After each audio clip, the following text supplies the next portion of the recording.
Shalom saudaraku, mensyukuri hari baru pemberian Tuhan di Jumat 16 Juli 2021. Kita akan bersatu teduh dalam program Maturia Ministry sebagai tuntunan iman bagi kita semua. Kita pun turut menopang syukur dan sukacita bersama Bapak Ibu saudara-saudari kita yang mendapatkan anugerah Tuhan untuk pertambahan setahun usia kelahiran dan usia pernikahan. Teristimewa bagi anak Deborah Ekawati dan Bapak Sony Julius Carter Walean. Demikian untuk usia pernikahan. Bagi kehidupan keluarga berbahagia, keluarga Bapak Handoko dan Ibu Erna Kristinawati. Doa kami kiranya Tuhan Yesus senantiasa merahmati dengan kesehatan, kekuatan, hikmat dan roh kebijaksanaannya, serta menyempurnakan sukacitanya bersama dengan kehidupan keluarga terkasih. Saat ini saudaraku, kita akan disapa dengan kebenaran firman Tuhan. Mendahulunya kita sehati dalam doa. Tuhan Yesus, Sang Firman kebenaran, tuntunlah kami dengan roh-Mu yang kudus dan hikmat Allah di dalam membaca, memahami, dan melakukan kebenaran firman-Mu dalam iman dan percaya kami. Demi Kristus Yesus kami berdoa. Amin.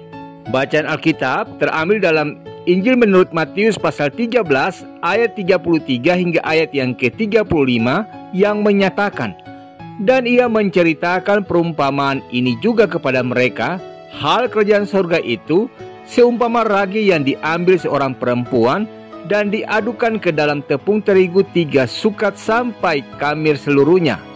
Semuanya itu disampaikan Yesus kepada orang banyak dalam perumpamaan, dan tanpa perumpamaan suatu pun tidak disampaikannya kepada mereka, supaya genaplah firman yang disampaikan oleh Nabi, "Aku mau membuka mulutku mengatakan perumpamaan. Aku mau mengucapkan hal yang tersembunyi sejak dunia dijadikan." Demikianlah sabda Tuhan. Saudaraku, virus memang tidak terlihat tapi memiliki daya penularan yang luar biasa. Seperti virus corona atau SARS-CoV-2 merupakan virus yang menyerang sistem pernafasan yang bisa berujung pada kematian dan menular ke manusia dengan sangat cepat dan telah menyebar ke semua negara sehingga menjadi pandemi dunia saat ini. Bahkan telah bermutasi menjadi varian baru, varian Delta B1617-2, yang lebih mudah dan cepat menular 40% daripada virus corona varian Alpha. Virus memang saudaraku kerap identik dengan hal-hal yang negatif. Namun pernahkah kita membayangkan betapa indahnya jika virus itu merupakan kebenaran, nilai-nilai Kristus dan hal-hal baik yang kita lakukan? Dalam bacaan kita, Yesus menggambarkan kerajaan surga itu seumpama ragi yang mengkamiri seluruh adonan. Bagi kita yang pernah membuat roti, pasti tahu bahwa ragi merupakan salah satu bahan yang dibutuhkan untuk membuat roti supaya bisa mengembang. Cukup dengan sedikit ragi dapat mengkamirkan seluruh adonan yang kita buat. Dalam hal kerajaan Allah, ukuran tidak menjadi masalah saudaraku. Yang terpenting bukan ukurannya, melainkan dampak yang dihasilkannya. Seringkali kita mendengar pernyataan yang mengatakan bahwa Kristen itu minoritas. Secara jumlah memang benar, tetapi secara pengaruh tentu tidaklah demikian. Secara pengaruh kekristenan itu mayoritas. Mengapa? Minority plus Jesus is majority. Secara ukuran kita boleh kecil, tapi jika Yesus yang besar itu ada dalam kita yang kecil ini, bukankah kita akan memiliki pengaruh yang besar? Untuk menciptakan sebuah perubahan saudaraku, sebenarnya tidaklah harus dengan banyak orang. Bahkan satu orang pun bisa membuat perubahan yang sangat berarti. Mengapa? Karena satu orang itu berfungsi seperti ragi yang mengkamirkan seluruh adonan. Hari ini berita keselamatan sampai kepada bangsa-bangsa, bahkan kepada suku-suku terasing di tempat yang terpencil sekalipun.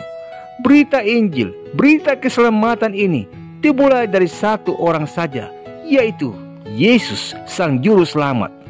Lalu diteruskan kepada 12 murid. 12 murid menjadi rasul-rasul yang meneruskan Injil kepada orang-orang Yahudi, dan terus berkembang hingga menjangkau orang-orang non-Yahudi, hingga Injil ini sampai kepada bangsa-bangsa dan kepada segala makhluk. Apakah saudara dan saya sadar bahwa hidup kita ini seperti ragi yang membawa pengaruh kepada adonan yang ada di sekeliling kita? Apakah kita sadar bahwa hidup kita seperti virus yang menularkan hal-hal yang positif kepada setiap orang yang kita jumpa? Jangan pernah lupa saudaraku, bahwa kita memang memiliki kekuatan untuk menularkan dan mengkamilkan seluruh adonan dengan nilai-nilai Kristus. Karena itu ingatlah, kita boleh kecil secara ukuran, tapi harus besar secara pengaruh. Amin. Saudaraku, mengakhiri perenungan di saat ini, mari kita sehati dalam doa. Syukur dan terima kasih ya Bapa untuk hari baru pemberian-Mu, sabda-Mu yang menyapa kami, mengingatkan kami sebagai ragi yang memiliki potensi untuk mengkamilkan seluruh adonan. Demikian pun dalam hidup kami, secara ukuran mungkin kami kecil, tapi jika kuasa Kristus yang besar itu ada dalam hidup kami, maka hidup kami akan memberikan pengaruh yang luar biasa. Tolonglah kami dengan hikmat-Mu ya Bapa, mampukanlah kami dengan anugerah-Mu untuk dapat memaknai hidup kami dengan bijaksana, sehingga lisan dan laku kami menjadi buah kehidupan yang kekal demi kemuliaan nama-Mu.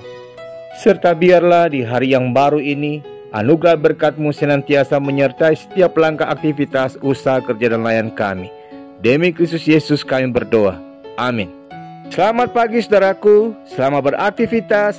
Ingatlah bahwa kita memiliki kekuatan untuk menularkan dan mengkamilkan seluruh adonan kehidupan dengan nilai-nilai Kristus. Selalu sehat dan tetap semangat di masa PPKM. Sambut hari ini dengan senyum dan ucapan syukur. Tuhan Yesus memberkati.